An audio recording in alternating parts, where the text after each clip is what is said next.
Hello and welcome to a new series from Escape Collective called Ultra, where we're going to be bringing you stories that are big, stories from the worlds of bike packing, ultra racing. Think people living lives on the fringes of what you thought was possible to do by bike. Big rides and races in far-flung places, that's pretty much the gist of it. Our first ever guest is Lael Wilcox, who's looking to break the women's round the world record. We spoke to her a few days ago, and actually by the time you're watching or listening to this, she's set off from Chicago and is heading eastwards. So without further ado, let's head over to Lael Wilcox.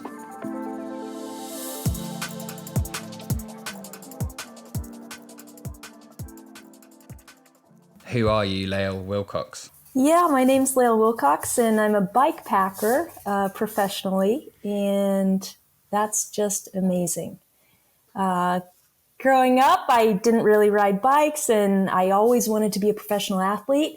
I'm from Alaska, and somehow it worked out. Really, I started by commuting and then traveling long distance, and then entering my first bike packing race with no idea of what I could do or how it was going to turn out, and immediately found out it was something that I was both really good at and something that I love to do. So that's what I've been doing for the past 9 years. And it's just gotten better and better. And this summer I'm kind of going after my biggest ride ever, going after the around the world record.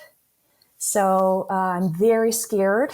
I start in 9 days, and I'm maybe 90% excited, 10% scared, but it's such a huge project that means all kinds of things, and I'm really looking forward to it.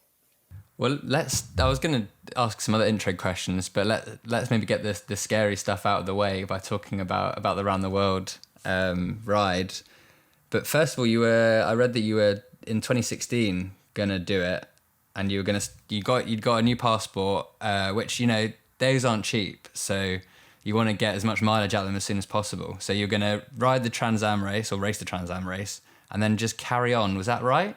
That was the plan? Yeah, that was really my dream. But I'm such a dreamer all the time. I have all these big ideas and not always the plan or the money or the capacity to do all of that. So I rode. My favorite way to get to races is to ride to the start. So that year I rode from home in Anchorage, Alaska to Astoria, Oregon in the start of the Trans Am. As I was riding down, which was like 2,000 miles just to get there, I thought, wouldn't this be so cool if, you know, racing this 4,200 miles was the start of my 18,000 mile trip around the world to try to go after the record. And that was as far as that dream was fleshed out, beyond just getting a new passport and sending a message to Mike Hall saying, what do you think about this idea? And he said, I've always thought that would be an incredible way to start the Around the World ride. But, you know, at the time, I mean, I could barely afford to race the Trans Am. It was 4,200 miles. It took me 18 days and 10 minutes. I won the race overall, and I was totally trashed after that. I'd averaged, 5 hours a night of sleep and 237 miles a day riding for 18 days in a row. And, I was thrilled. I mean, I won the race. I was brain dead. I was pretty burned out from riding. And then I moved on. And I'm trying to think of even what I did next because it's so long ago. But it's always been on the back burner, this idea that I want to go after the Around the World record. I think I put kind of a pause on it for a while because, cyclists started getting killed in these ultra races. Mike Hall died in a race in Australia, getting hit by a car. Somebody died the following year in the Trans Am. And I thought, there's a really high level of risk here being on the road system, riding at night, riding sometimes sleep deprived. You don't know what kind of drivers are out there. So I stopped road racing mostly for, the past 8 years. The only road races I've done I did a 900-mile race in Catalonia, and I raced across the Canary Islands. And I love both of them. I love riding road, but it is a bit risky. And I'm this year kind of accepting the risk with wearing a reflective vest, having more lights, having reflective tape on my bike, and just also realizing like that's part of it. And I really want to do this. And I feel like the window to get to do it is kind of closing. Politics in the world are crazy right now. Climate change is really affecting weather and storms. And I want to do this big thing before I can't do it. Other ultra athletes ultra riders I've spoken to have put their around the world attempts on hold because of things like borders and Russia and things like that. I mean, if you could explain to us your route, like how that's going to work, I think that would be interesting, because like a few years ago, it would just be a simple thing of like, oh, just ride around the world. But now suddenly it seems to have gotten more complicated. Totally. So basically, I think outlining the rules for the record might help clarify this. So to attempt a Guinness World Record of circumnavigation, you have to ride 18,000 miles, at least 29,000 kilometers, either east or west. You have to ride across two opposite sides of the globe. So for me, that's Madrid, Spain, and Wellington, New Zealand. You can't zigzag back and forth, and you have to take commercial travel between the places. You also have to try to ride the same bike for the whole thing. If it catastrophically breaks, you can replace it. You can rebuild it with new parts, but the idea is to stay on the same frame. And so for me, I'm like, in this current climate, where can I ride? And I mean, where can you ride versus where you are welcomed are two different things. Technically I might be able to get permission to ride across Russia, but I really don't think it's a good idea. Same goes with the Middle East.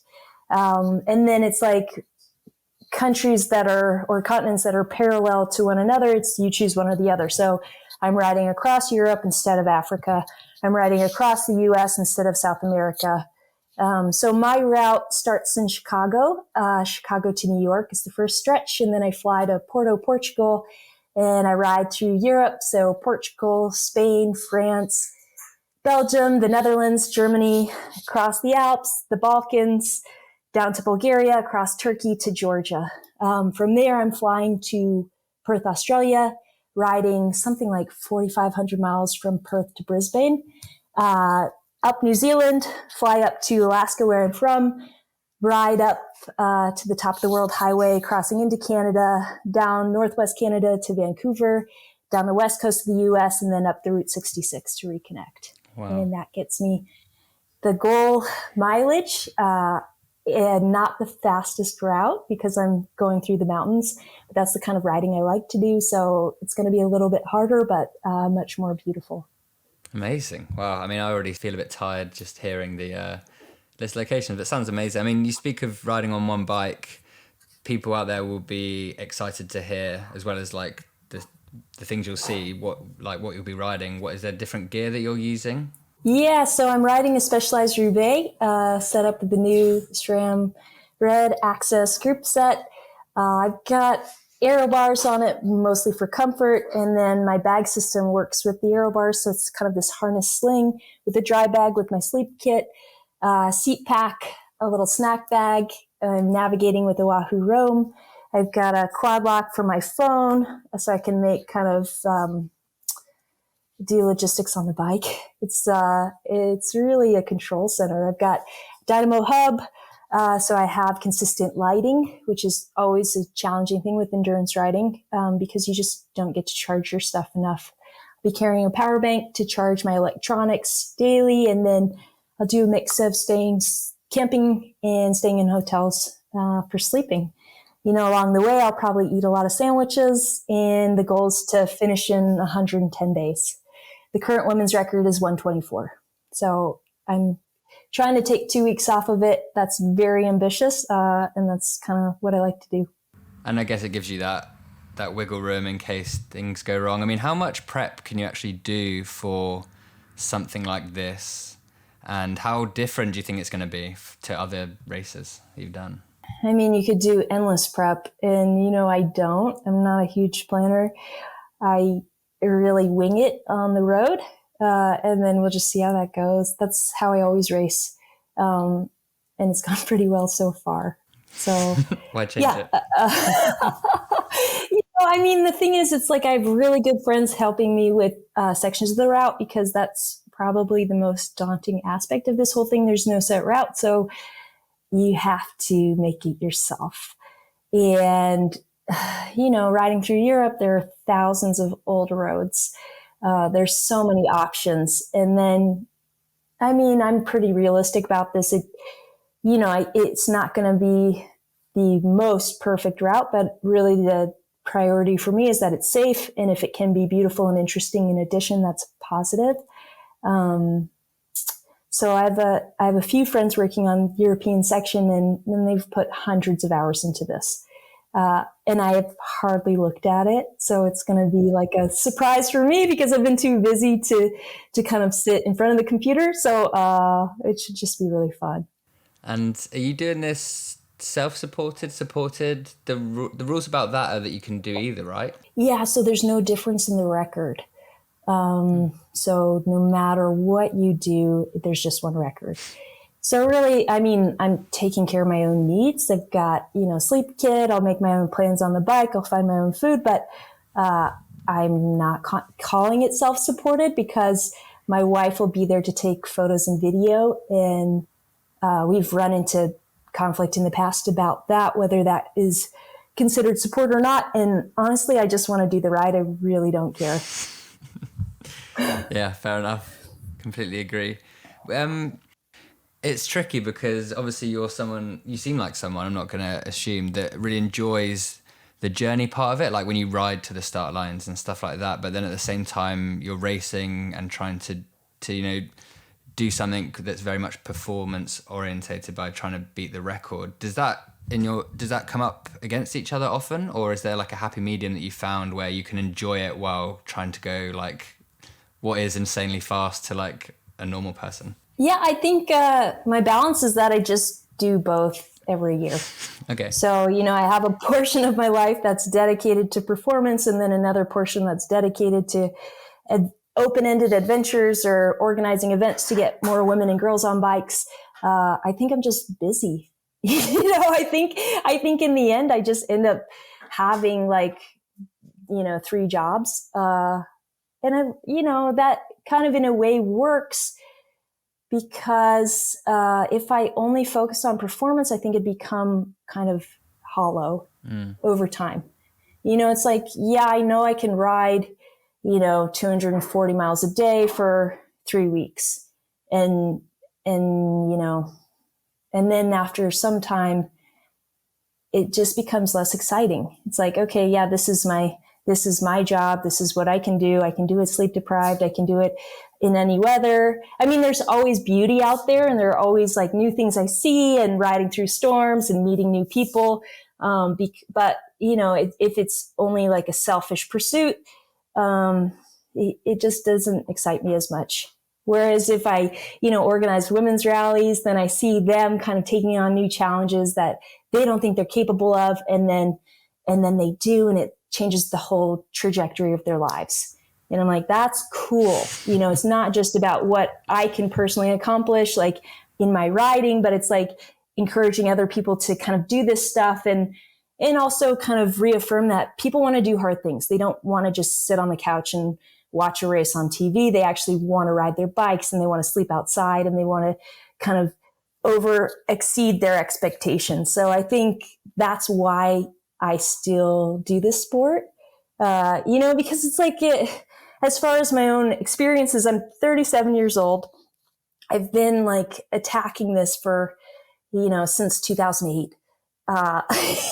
It's like, why would I keep doing this when it's so hard and it requires so much sacrifice?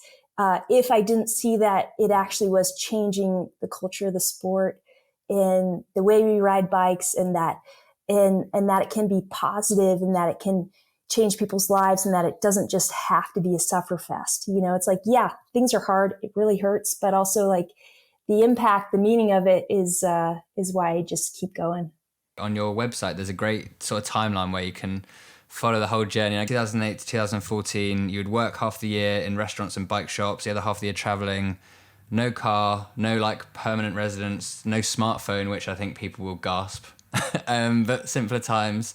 And then, like, what do you remember most from those times, like that 6 years? Because it feels now like a world away from going to do this massive thing. I mean, does it feel that different, or does it feel like just one long The way I've always seen that, like the racing I do is kind of like fitting 3 days worth of bicycle travel into every day. So it's like I'd ride like 60 miles a day touring. I'd live on the bike. I'd wear the same shirt for 6 months. And I'd live really, really cheaply. So no outside expenses. I was paying off student loans. But beyond that, it's like I didn't have anything, except one 8-speed bike in the clothing I was wearing. And then I'd have to buy food along the way and camp for free. So, if I made like $12,000 in a year, that was a really big year for me. And I lived off that, even paying off my debt. And that was hard, and in some ways like a bit stressful, but it also felt like such a huge privilege to be able to make that choice, that I could save enough money to live like that and to see all these places. It's like I spent 3 months riding across South Africa. I spent 3 months riding in the Middle East. I did so many different routes and trips in Europe and Eastern Europe and down through Alaska and into Mexico. And it was all just kind of exploration, learning about the world. I really started doing this because it was probably the cheapest way I could travel. Beyond like buying plane tickets to go different places, it was like the expenses were very low and I got to really see a lot and kind of experience it in so many dimensions. It's like you feel the weather, you feel the terrain, you figure out why people live there, why the roads exist, and it just felt so rich. And it still does feel like that. It's just now I get to do it professionally, which is so cool. That means I don't have to, find a restaurant job and work double shifts for 6 months to make it happen. So what a gift. I'm in such a sweet position that I never knew was possible. And then, with that, it's like it gives me the time to pursue so many other ideas, to the point that, it kind of cuts into my preparation for, racing or training. But at the same time, it's like I can't let the stuff go. I care too much. So I just try to do it all.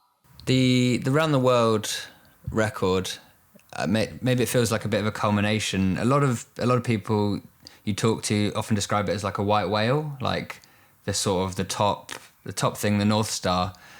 Is that how you view it? And is it?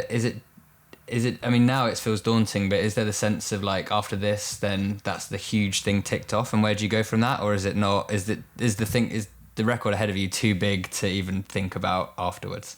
I haven't really been like focused on it for that long. Okay. I think I decided last spring that I wanted to go after this again. I think I'd spent quite some time like just kind of discounting it entirely because it's on road, and I thought that's too risky. And also the fact that you have to make a route and then fly in between places just seemed so kind of convoluted in a way, because it's like, I think sometimes I'm about these rides, I'm more literal. I'm like, okay, I'm racing down the Rockies. I'm racing across the US. I'm racing around Kyrgyzstan. Like it's just point to point. And, adding in flights and that kind of thing seemed like that's kind of out there.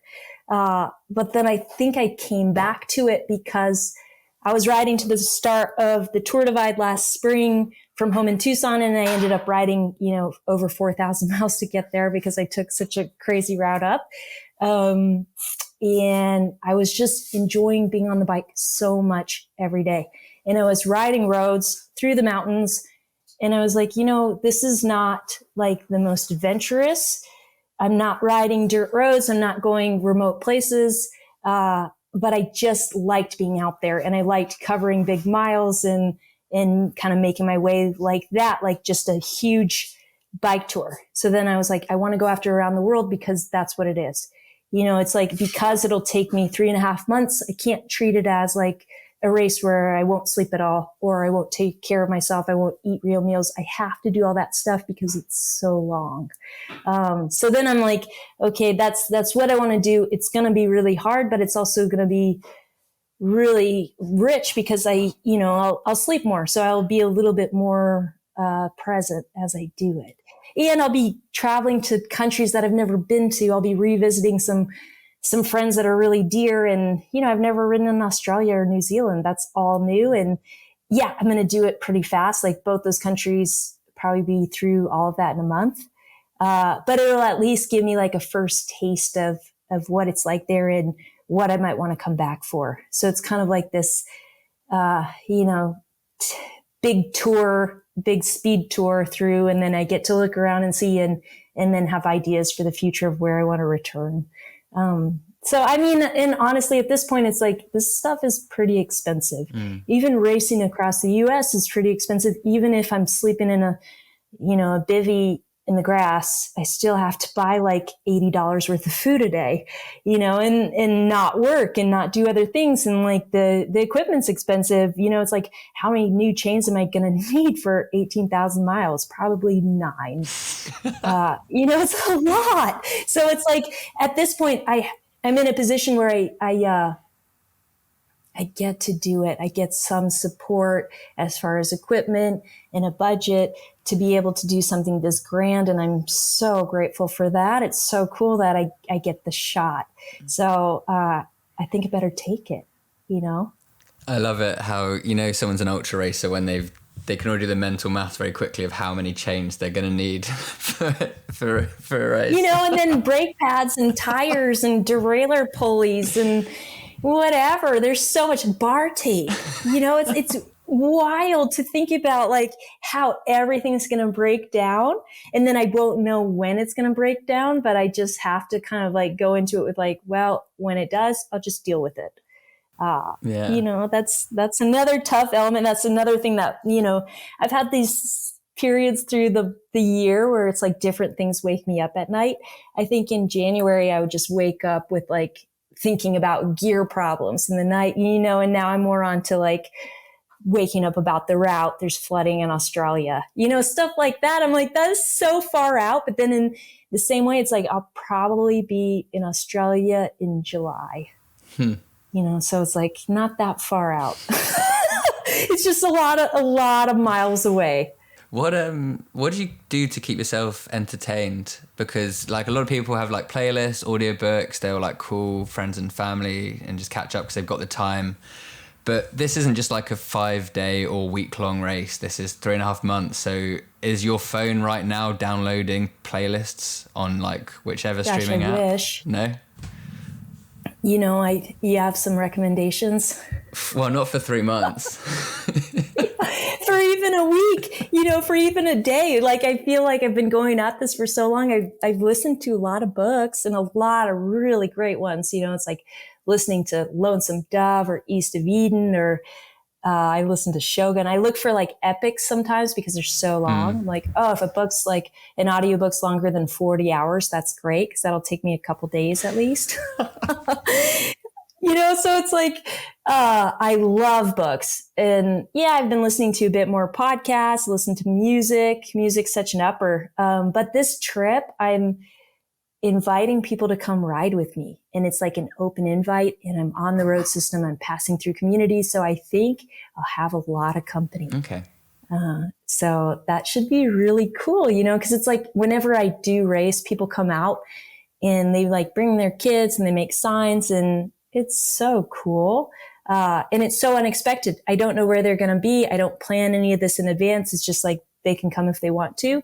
And I feel like that's something where it's like if they ride a mile with me, that's great. It's like they're part of my trip, and maybe they'll imagine a trip they could do themselves. So I don't think I'm going to get bored. I think I'm going to be really, really busy out there. I'm recording a daily podcast. So that's 10 to 20 minutes every day just to recap the day. That'll also be a way to kind of verify my ride. I'll state my start and end points, my daily distance, and then just share a story from the road. I also have to fill out a daily log that includes like a start photo, an end photo, distance covered. I have to get a witness to sign off on that every day. I've got a lot of work to do out there besides just riding 170 miles a day. So I think that's going to take a lot of brain space too. And I have to take care of all my needs, finding food, finding water, making sure my bike's in working condition, making sure my body's in working condition. It's like, I don't think there'll be a lot of extra time. Jeez. So I guess when you started doing this, the scene was a lot smaller. Like less people doing it, less people paying attention. So it must be cool that it's come to the point now. I mean, what are the biggest changes that you've seen throughout, through that journey over how many years from when you started doing the racing and the bikepacking? I mean, it's so cool. I think a huge part of it has been route sharing. So now we have apps like Komoot, Ride with GPS, Strava, where you can easily share routes, which takes people to more adventurous places, helps them dream more about connecting these dots. When I started, I just had paper maps. So that's changed things a lot. Also with social media, with YouTube, people have more access to seeing these kinds of things. That's always been the thing about sports. The reason sports grow is from media, from people sharing that these races are happening, these rides are happening, these stories are happening. And then bikepacking has been a bit behind on that. So it's harder for people to learn about it. But when they do, they get so excited. And it's often people outside of cycling, people that just want to go out for adventure. And then the bike is the best tool for that because you can cover more distance than being on foot. You can carry stuff on the bike. You can ride on so many different surfaces. So it's been cool. Like that kind of internet boom has really helped the sport. And then beyond that, it still feels really personal, because I feel like anybody participating has a personal connection to what they've done out there. And then, they feel some sense of pride for the other people around them pushing their own limits. And it's less about competition or money and more about like these unique experiences. I feel like people can relate and connect because it's living on the bike, however you want to make that. And then I love how it's become more competitive. It's like people from different disciplines in cycling are getting into this, people that race in the pro tour, people that, came from a different background and because they want to see how far they can go. And that energy is really good. I think I want to see all of it grow. I want to see the level of competition raise. I also want to see the people that are just like intimidated and nervous make it into something that they feel like they can do and then see where that goes. Because I think it's a sport really anybody can do if they have the desire and the willpower. The equipment is a bit prohibitive, but everybody in some way has access to some kind of bike. And then there are ways to pack stuff to just get out there.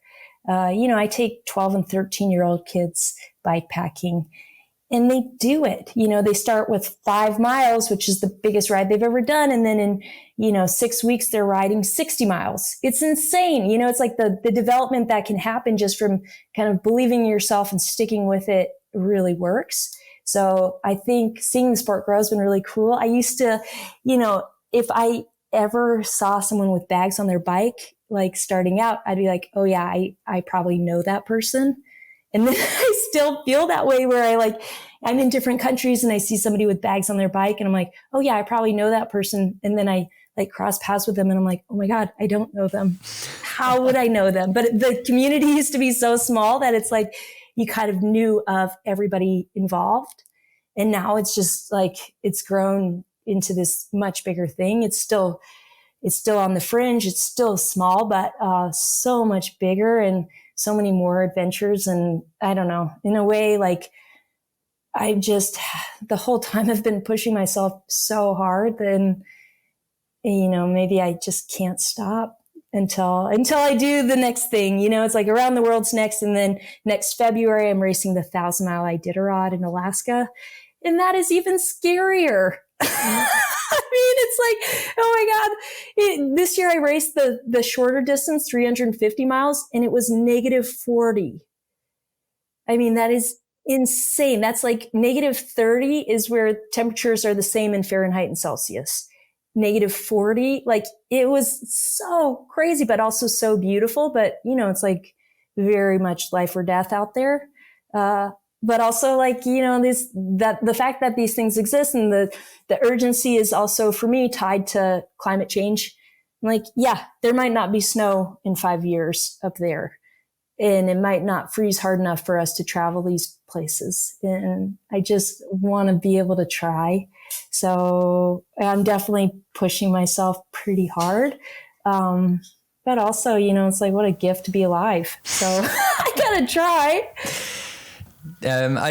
It's really cool hearing about like going out and helping other people discover bike packing and stuff. How much of that do you think comes from the fact that you only really got into riding in your 20s, which isn't necessarily late, but then there are people who have been doing this since they were able to walk, right? Does that inform that a lot? And how does that frame what you're doing now, where it's like, I want to do these things? Do things feel compressed and then it's like, right, just, you know what, it's fun, it's cool, I'm going to do it? Yeah, I think that's totally is a huge part of it, is that I got into it later in life. And then I think about the stuff I did do as a kid, and I loved it. Played soccer, I played basketball, I loved sports, but you know, I grew up in Alaska. It's like, why was I doing any of that? And I think, you know, maybe I wouldn't have been into competing on the bike, but I would have loved to go on a bike adventure if I'd known about it. And that's why I started my girls program, Grit, because I'm like, at the age of 12, if I got the chance to go on a bike adventure with this bike team, I would have been so into it. And then the same kind of goes with the rest of it. The women's rallies I run, I've done 7 so far, you know, 50 women taking on a mountainous 400 to 450 mile route all over the world. I do it because I'm like, when I started racing, I was the only woman, 1 out of 40, you know, 2 out of 100, 4 out of 200. You know, it's like there were no women on the start line. And then can't say why, but it's a thing. So then I'm like, okay, if I create this challenging events for women that are not competitive, maybe they'll actually show up. And then I found that they do. And then once they have like this one experience, then it kind of snowballs into more. So I think all of this has been because I got into cycling later in life, and it's been such a cool thing for me, but I kind of fell into it. It was not something that I pursued heavily. I just started doing it because it was a cheap way to travel, and it still is. But it can also be so many other things. I didn't know I could be competitive. I didn't know I could race until I was like 28. You know, and that's pretty old. But I guess for endurance, that's okay. You know, it's like, but sometimes I wonder what it would have been like if I'd gotten into it sooner. But you know, that's life. That's how it goes. Finally, I think people are going to want to keep up with your trip. So is there a dot watching? I mean, I assume you have it, like there's Instagram and all that jazz. I mean, maybe you could just let us know, how do we follow you on your voyage? Yeah. So I'll have live tracking on Rapha. So I'll have a separate landing page for that. That'll show where I'm going every day. I carry Spot Tracker, so it sends a message every 5 to 10 minutes to show my live location. I will share stuff on Instagram, so 2 to 3 times a week. I'll be putting up kind of an update. I'll have the daily podcast, and I'll put the full collection of the route up on Komoot so people can kind of dig in to see it closer, figure out where they can find me and where they can ride with me. And also they can take these routes and take them for adventures too. Amazing. Lael Wilcox, thank you very much. I hope that you find enough audiobooks for 3.5 months. Thank you.